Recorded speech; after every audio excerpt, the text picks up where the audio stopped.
സമയത്താണ് പുള്ളിക്കാരൻ പറഞ്ഞത് ഇങ്ങനെ ഒരു സംഭവമുണ്ട്.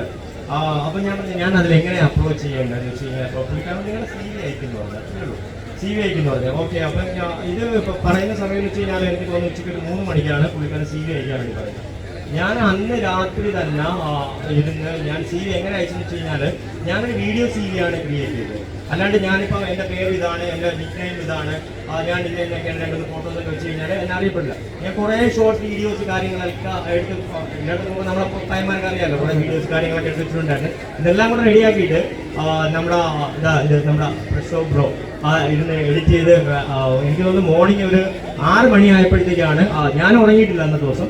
മോർണിംഗ് 6 മണിക്ക് ഞാൻ, അതായത് ഉച്ചയ്ക്ക് 3 മണിക്കാളിനെ കാണുന്നു, പിറ്റേ ദിവസം രാവിലെ 6 മണിയായപ്പോഴത്തേക്ക് എൻ്റെ വീഡിയോ CV റെഡിയായി.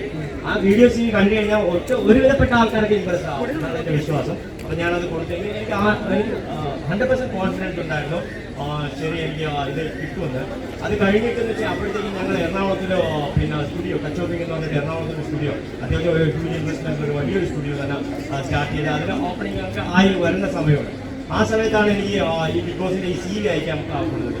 അത് കഴിഞ്ഞിട്ട് ഞാൻ മാക്സിമം പിന്നെ ഇതിലോട്ട് തന്നെ വേണം, ഇതിന് അതായത് സമഗ്രമായ ഇച്ഛാശക്തിയോടുകൂടി നമ്മളൊരു കാര്യത്തിലോട്ട് ഇറങ്ങി പുറപ്പെട്ടു കഴിഞ്ഞാൽ പ്രപഞ്ചം നമ്മളെ കൂടെ നിൽക്കും എന്നുള്ള ഓരോ കോയിലയുടെ ആ ഒരു മഹത്തായ വാചകങ്ങൾ മനസ്സിൽ തട്ടിക്കൊണ്ട് സമഗ്രമായ ഇച്ഛാശക്തി തന്നെ, 100% ഡെഡിക്കേഷൻ, വേറെ ഒന്നുമില്ല, 100% ഡെഡിക്കേഷനിൽ ഞാൻ അതിൽ തന്നെ നിന്ന് ഷോപ്പൊക്കെ എറണാകുളം ഷോപ്പൊക്കെ അവിടെ വെച്ച് നിർത്തി. ഓക്കെ, അതൊക്കെ വിട്ട് അത് കഴിഞ്ഞിട്ട് ഞാൻ പ്രോപ്പറായിട്ടുള്ള ഡെഡിക്കേഷൻ ചെയ്തു, പിന്നെ പ്രോപ്പറായിട്ടുള്ള വർക്കൗട്ട്, ഡയറ്റ്, ബാക്കിയുള്ള കാര്യങ്ങൾ. അത് കഴിഞ്ഞിട്ടാണ് എനിക്ക് സൂം ഇൻ്റർവ്യൂ വരുന്നത്.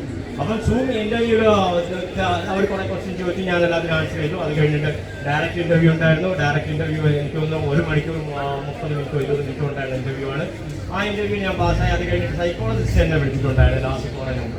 അപ്പോൾ പുള്ളിക്കാരൻ എൻ്റെ അടുത്ത് ചോദിച്ചൊരു ചോദ്യം എന്ന് വെച്ച് കഴിഞ്ഞാൽ, റോക്കി, അവിടെ ഒരുപാട് സെലിബ്രിറ്റീസും കാര്യങ്ങളൊക്കെ ആയിരിക്കും അവിടെ വരുന്നത്, ഒരുപാട് വലിയ വലിയ പൊസിഷനിലുള്ള ആൾക്കാരായിരിക്കും വരുന്നത്.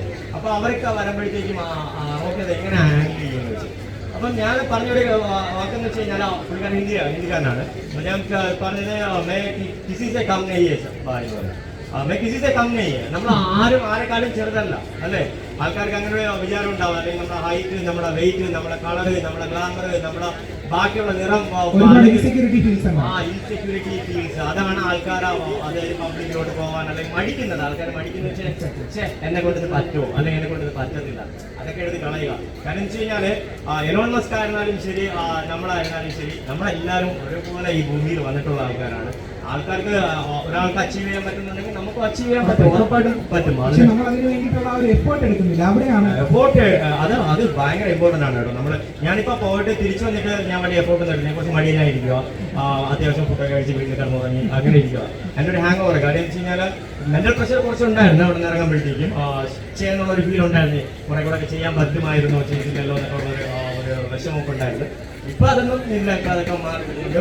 പക്ഷേ ഞാൻ ഉറപ്പായിട്ട് പറയാം, ഞാൻ അവിടെ നിന്ന് ഇറങ്ങിയപ്പം അതിനകത്തുള്ള പാനലുള്ള ആൾക്കാരെല്ലാം കൂടെ എന്നെ വിളിച്ചിട്ട് പറഞ്ഞു, सब कुछ गया भैया ऐसा करके बात करिए. ഞാൻ അവരുടെ അടുത്ത് പറഞ്ഞു വെച്ച് കഴിഞ്ഞാൽ ഞാൻ അഭിക്ക് ചിന്താവും, ഞാൻ എപ്പോഴും ജീവിച്ചിട്ടുണ്ടല്ലോ. അയാൾ പറഞ്ഞു വെച്ച് കഴിഞ്ഞാൽ ഇതുപോലത്തെ ഒരു ഓപ്പർച്യൂണിറ്റി, ഗോൾഡൻ ഓപ്പർച്യൂണിറ്റി ആണ്, നിങ്ങൾ ഇത് മിസ് ചെയ്തെങ്കിൽ നിങ്ങൾക്ക് ഇതുപോലത്തെ ഒരു ഓപ്പർച്യൂണിറ്റി ഒരിക്കലും കിട്ടില്ല എന്ന് പറയാം. അത് റോങ് അല്ലേ. കാരണം എന്ന് വെച്ച് കഴിഞ്ഞാൽ ഓപ്പർച്യൂണിറ്റീസ് എന്ന് വെച്ച് കഴിഞ്ഞാൽ അത് ഓപ്പർച്യൂണിറ്റീസ് അങ്ങനെ വന്നുകൊണ്ടിരിക്കും. അത് നമുക്ക് ഒന്ന് മിസ് ചെയ്ത് കഴിഞ്ഞാൽ അടുത്ത ഓപ്പർച്യൂണിറ്റി വരും. പക്ഷേങ്കിൽ നമ്മൾ എപ്പോഴും ചാടിക്കൊണ്ടിരിക്കുക അല്ലേ, ഉറപ്പായിട്ടും. അപ്പം ഇതിനും വലിയൊരു ഓപ്പർച്യൂണിറ്റി ഞാൻ പ്രതീക്ഷിക്കുന്നു. എനിക്ക് ഇതിനും വലിയൊരു ഓപ്പർച്യൂണിറ്റി കിട്ടും. ഇതിലും വലിയ രീതിയിൽ അറിയപ്പെടുന്ന രീതിയിൽ അല്ലെങ്കിൽ എന്തെങ്കിലുമൊക്കെ കാണിച്ചിട്ട് ഞാൻ അവിടെ പോകും. ആഗ്രഹം പോലെ തന്നെ വലിയൊരു ഓപ്പർച്യൂണിറ്റിയിൽ നിങ്ങൾക്ക് എത്തിപ്പിടിക്കാൻ സാധിക്കട്ടെ. എന്തായാലും മറ്റൊരു ചോദ്യം ഉള്ളത്,